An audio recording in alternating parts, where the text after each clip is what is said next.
Hi you guys, welcome to the channel. Today we are talking about upcycling, the word upcycling. Now it doesn't necessarily mean the rubbish man that comes every Sunday or whatever day, wherever you live. We can actually sort of apply that to our own life in general. So grab yourself a cup of tea, really needed this today. And yeah, let's crack on.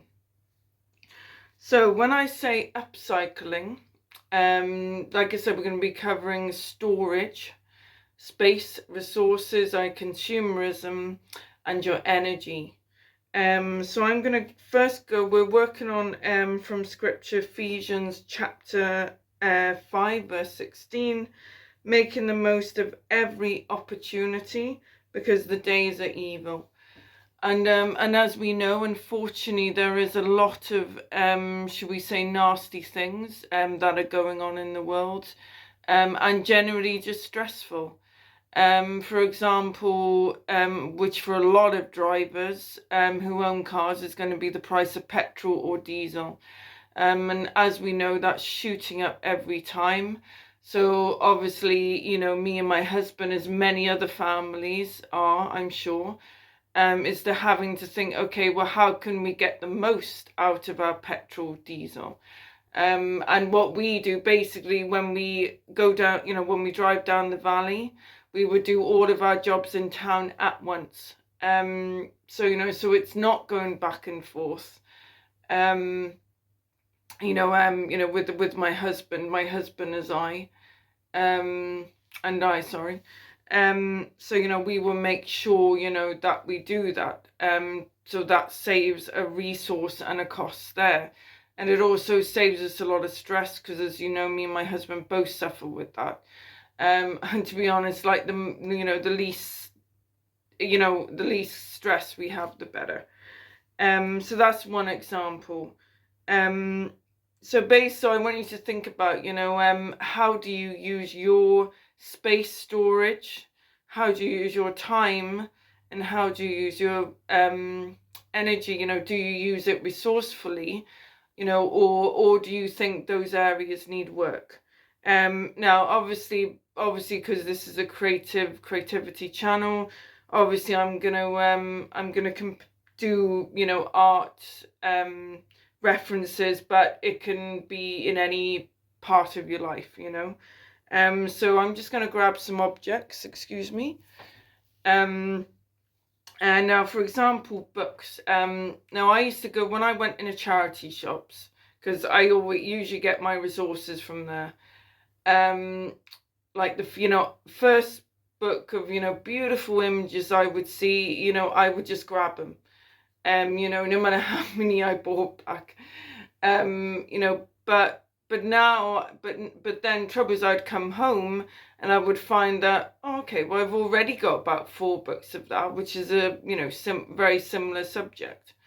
So that's something else we can do with our space storage, because if you're hoarding books that actually, you know, you don't need because you've got 5 other books which are the same subject and not actually that different, well, then if you take those other 5 books, you know, again to charity, or somebody, you know, a friend, again, you know, pass it on, help someone else, you're actually freeing up that space for books, you know, for books that which, you know, you do need and are of different subjects.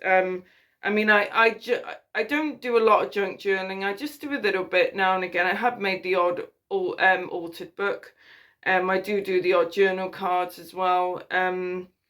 But I am a bit more of a sort of mixed media where I use a bit of everything. And also very much into my stitching at the moment as well. And so that's space. Now, resources. Now, for example, I mean, this is a net where we bought some oranges from the supermarket the other day. Now, this netting here, I mean, that could be used for mixed media. You know, you could use your imagination and, you know, use this. For example, you could paint just a very simple picture of a boat with a sea, and then glue this fishing net on it, and you've got yourself a mixed media page. And, you know, glue it on the page, and, you know, that could be, you know, the fisherman catching his breakfast for the morning, our fish. And also paints, like this paint is from the works, £1, ready mixed. Now I use these paints a lot, actually, because I love to use them for mixing colours, you know, getting lovely pastel shades, getting rich shades, because as long as you have your primary colours, you can do that. And because these are so cheap, £1, and, you know, and the quality of them, in all fairness, they're actually pretty decent, I think, you know, for £1, because, you know, good for adults and for children, you know. So, you know, great to have fun with and to experiment with. So those are just a few tips that I've learned along the way. And also energy. Now one thing that I mean, this something that this channel has really been teaching me is discipline. Because basically, you know, I'm running this channel, so I'm thinking of ideas for this constantly. Plus, I'm working on some Happy Mail at the moment, so that's also taking my time. So, you know, it's learning to plan that out, you know. So, for example, okay, right, today's video, okay, got to prepare for the video in the morning, but then in the afternoon, you know, I'll do another project that I'm working on. So, I mean, it's easier said than done sometimes, believe me, I can understand that, because things can crop up, you know, that's life, unfortunately. But, you know, so yeah, it's also using our time resourcefully. But remember, don't overwork yourself, because you'll just end up ill and more stressed, you know. Sometimes it's when we get headaches, for example, you know, when we're very stressed. Yeah, so I hope that's helped you. And yeah, I just want to say, and remember, guys, please like and support this channel, because this helps other people with their well-being, day-to-day life. And also, if I ask if you could just give prayer for me and have you in your thoughts, because there's just something financially which has come up, so just a little snag. Okay, thank you, guys. God bless. Bye.